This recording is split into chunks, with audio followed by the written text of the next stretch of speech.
Конечно, Якутия всегда представляла огромный интерес для самой Российской империи. До 17 года в Якутии работали около 30 больших и малых экспедиций.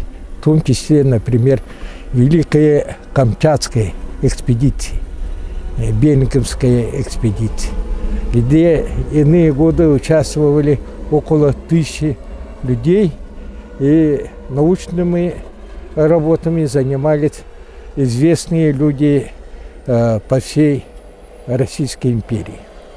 И первые упоминания, научные упоминания о ленских письменах имеются в работах Миллера, где показаны наскальные рисунки, надписи на Верхней Лени.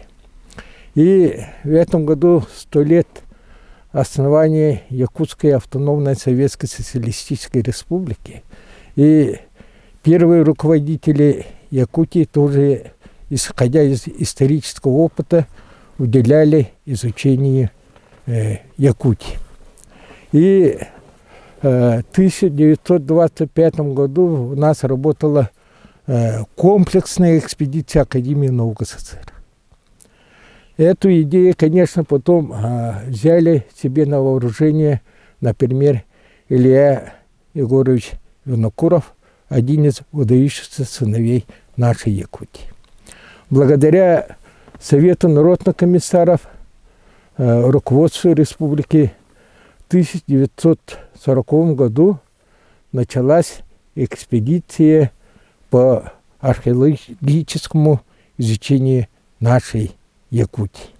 О том, как написали наши газеты, в том числе 21 августа 1940 года вышла целая страница, посвященная началу этой конференции. Вот что писал известный этнограф, один из первых профессиональных этнографов нашей республики, Иван Дмитриевич Новгородов. Экспедиция по изучению древнеякутских надписей. Большой интерес представляют многочисленные писаницы, обнаруженные почти по всей территории Якутии. Экспедиция по изучению древних якутских надписей. Это уже статья, даже маленькая заметка идет по целям, задачам этой экспедиции. Экспедиция была организована Институтом языка и культуры при Совете народных комиссаров СССР, совместно Институтом истории материальной культуры имени Марра. Это из центра приехали профессор Окладников и археолог Запорожская. И в том же номере была большая статья участников этой конференции, начальника Окладникова и зама начальника экспедиции Ивана Ивановича Барашкова. Статья была названа «К изучению древней истории Якутии». Довольно большая статья, где раскрываются цели и задачи этой предстоящей экспедиции. Потом социалистической Якутии 5 октября 1940 года уже выходит большая статья по итогам первой Ленской экспедиции. Например, там начинаются, какие уже раскопки происходили. Например, около стадиона города Якутска нашли поселение первобытных людей. Сразу, прямо из города Якутска нашли.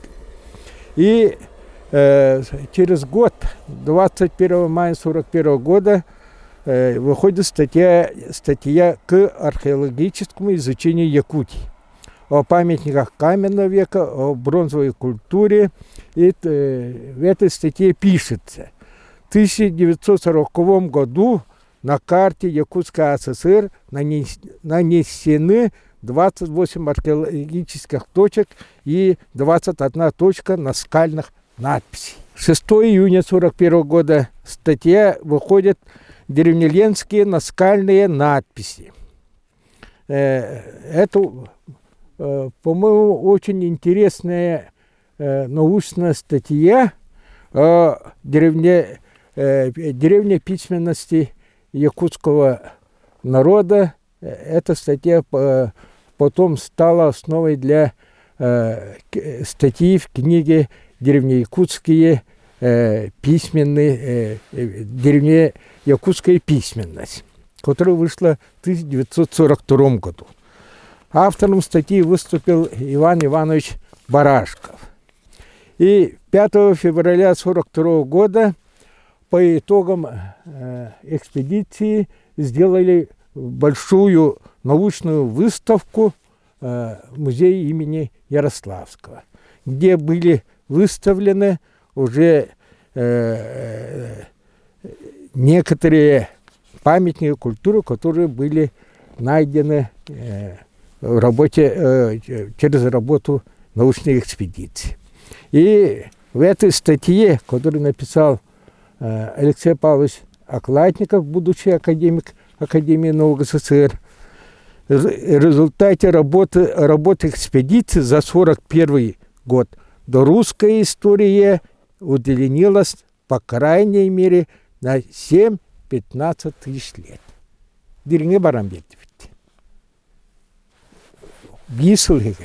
Это удивительная, уникальная работоспособность будущего академика и всех сотрудников этой экспедиции. И в 1943 году, 9 апреля, выходит статья Георгия Прокопьевича Башарина, нашего тоже самого главного историка, который посвящена по о значении, раскрывает в этой статье о значении этой экспедиции. Что дала эта экспедиция Якутии, якутскому народу, всем народам Якутии. И руководитель экспедиции Алексей Павлович в эти годы, оказывается, писал письма, которые нашел Евгений Егорович, работая в архиве в Москве и Санкт-Петербурге. Эти 3 письма адресованы знаменитому Сергею Ефимовичу Малову, знатоку тюркских языков и древнетюркских надписей. И одно письмо, которое было написано 17 февраля 1942 года, посвящена этой надписи. И вы внимательно послушайте, о чем тут и речь идет. Глубоко уважаемый Сергей Ефимович, я уже послал вам кальку с надписью, похожей на руническую, найденную мною дед. Алексей Павлович, он уже пишет, что это письмо было найдено будущим академиком, героем социалистического труда СССР Алексеем Павловичем Окладниковым.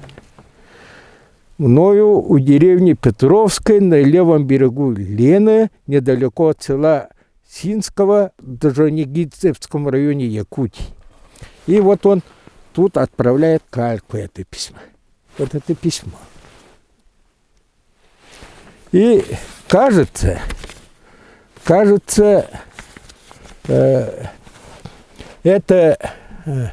на это письмо Сергей Ефимович не ответил.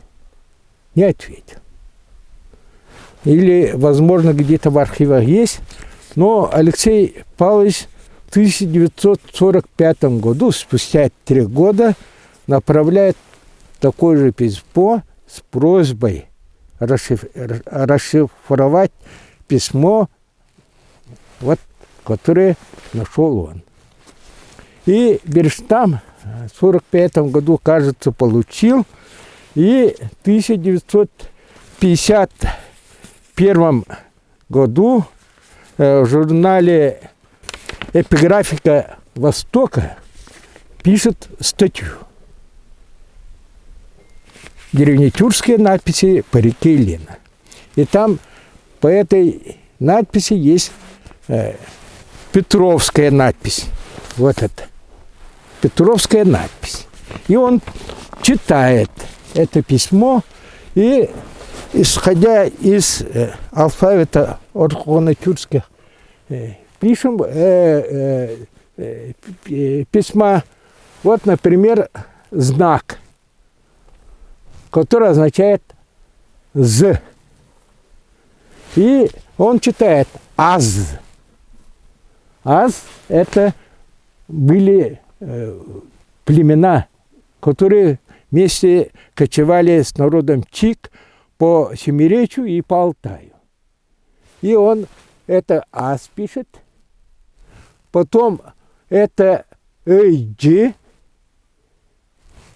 это знак «нчи», и вот это два знака он соединяет и пишет. Это «юнчи». Это в древнетюркских языках памятник такое слово имеется. Это, он говорит, означает бусы, жемчуг. Бусы, жемчуг. Через русское слово мы чемчуг, якуты говорим. Чемчуг. Аские бусы, а это ДТ. ДТ. И он это знак читает как «эт». Это труда Николая Климовича Антонова, нашего мудрого тюрколога, это слово якутски звучит «утюе». А по древнетюркскому «добро». Тогда он начинает, да вот, Берштам, Александр Натович или Николаевич, там написано, «Аские бусы, жемчуг, добро». И вот это такой человек, он тамга считает, знак лица руководителя, вождя племени. А вот это эп читает. Эп – это дом. И это древнетюркское слово. Но опять же труда Николая Климовича он переводит как, ну, там по законам словосложения «де». И Берштам пишет: «Аские бусы добро, человек, тамга и дом». Значит, где-то тут находится добро, жемчуг, бусы адского народа. Адского народа. И вот это он, этот знак он пишет как тамга опять же. А вот эти, да, вот тут тоже человек же есть, да, и два знака он не раскрывает. Это еще неизвестно, потому что это письма Алексея Павловича Калатникова Берштама у нас-то нету. Возможно, он отправил без этих знаков. И в 2002 году, это уже 20 лет, оказывается, я остался без работы. И так как я люблю якутское слово, со школьных лет у меня всегда в любом месте, в любой сумке или папке лежит словарь, ну, постоянно лежит. И 2002 года я заинтересовался вот этим письмом. И я сегодня про это не буду говорить, да, но на следующей встрече я постараюсь все дать, но я предполагаю, да. Например, тут вот тоже надписи. Человек стоит. На верхней линии вот такие люди. Высокими плечиками. Это якутская национальная одежда. Пишут, что это сакаты. Но это вряд ли сакаты. И думаю, это крупный рогатый скот. И исходя вот 20 лет, ну, возможно, я ошибаюсь, но это, я думаю, молитвенная надпись. Молитвенная. Которая связана «Аи», это Бог-творец, и место окропления. Что за слово? Окропить, окропление. Вот. И место такое навстречу, когда күн өрөгөйден, ысык, когда посвящается, ысык кому посвящает? Аитояну посвящает. Но это классический такой, даже не праздник, это посвящение Богу, Творцу. И, конечно, вот любая надпись со многими связана, взаимосвязана.